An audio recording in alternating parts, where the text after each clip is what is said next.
धृतराष्ट्र, पांडु और विदुर के जन्म की कथा। हस्तिनापुर नरेश शांतनु और रानी सत्यवती के चित्रांगद और विचित्रवीर्य नामक 2 पुत्र हुए। शांतनु का स्वर्गवास चित्रांगद और विचित्रवीर्य के बाल्यकाल में ही हो गया था, इसलिए उनका पालन पोषण भीष्म ने किया। भीष्म ने चित्रांगद के बड़े होने पर उन्हें राजगद्दी पर बिठा दिया, लेकिन कुछ ही काल में गंधर्वों से युद्ध करते हुए चित्रांगद मारा गया। इस पर भीष्म ने उनके अनुज विचित्रवीर्य को राज्य सौंप दिया। अब भीष्म को विचित्रवीर्य के विवाह की चिंता हुई। उन्हीं दिनों काशीराज की 3 कन्याओं अंबा, अंबिका और अंबालिका का स्वयंवर होने वाला था। उनके स्वयंवर में जाकर अकेले ही भीष्म ने वहां आए समस्त राजाओं को परास्त कर दिया और तीनों कन्याओं का हरण करके हस्तिनापुर ले आए। बड़ी कन्या अंबा ने भीष्म को बताया कि वो अपना तन मन राज शाल्व को अर्पित कर चुकी है। उसकी बात सुनकर भीष्म ने उसे राजा शाल्व के पास भिजवा दिया और अंबिका और अंबालिका का विवाह विचित्रवीर्य के साथ करवा दिया। राजा शाल्व ने अंबा को ग्रहण नहीं किया, अतः वो हस्तिनापुर लौटकर आ गई और भीष्म से बोली, हे आर्या, आप मुझे हर कर लाए हैं, अतः आप मुझसे विवाह करें। किंतु भीष्म ने अपनी प्रतिज्ञा के कारण उसके अनुरोध को स्वीकार नहीं किया। अंबा रुष्ट होकर परशुराम के पास गई और उनसे अपनी व्यथा सुनाकर सहायता मांगी। परशुराम ने अंबा से कहा, हे देवी, आप चिंता न करें, मैं आपका विवाह भीष्म के साथ करवाऊंगा। परशुराम ने भीष्म को बुलावा भेजा, किंतु भीष्म उनके पास नहीं गए। इस पर क्रोधित होकर परशुराम भीष्म के पास पहुँचे और दोनों वीरों में भयानक युद्ध छिड़ गया। दोनों ही अभूतपूर्व योद्धा थे, इसलिए हार जीत का फैसला नहीं हो सका। आखिर देवताओं ने हस्तक्षेप करके इस युद्ध को बंद करवा दिया।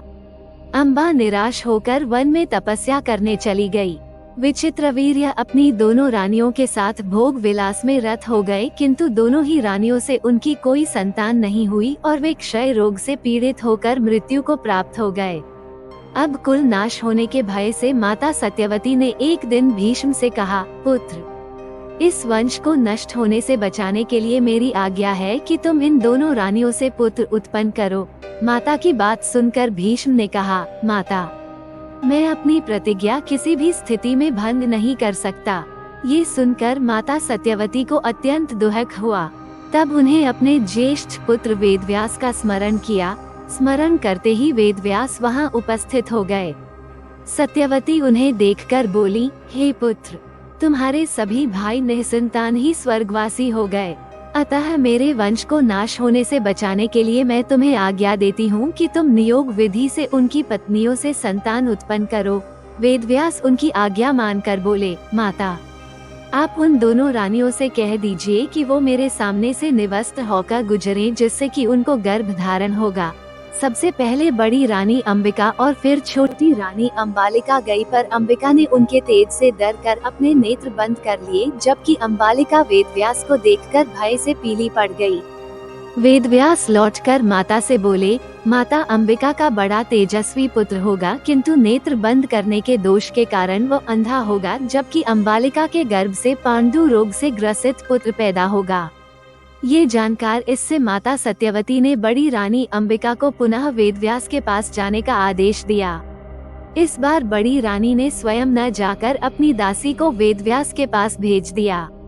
दासी बिना किसी संकोच के वेदव्यास के सामने से गुजरी। इस बार वेदव्यास ने माता सत्यवती के पास आकर कहा, माते, इस दासी के गर्भ से वेद वेदांत में पारंगत अत्यंत नीतिवान पुत्र उत्पन्न होगा। इतना कहकर वेदव्यास तपस्या करने चले गए। समय आने पर अंबिका के गर्भ से जन्मांध धृतराष्ट्र, अंबालिका के गर्भ से पांडु रोग से ग्रसित पांडु तथा दासी के गर्भ से धर्मात्मा विदुर का जन्म हुआ।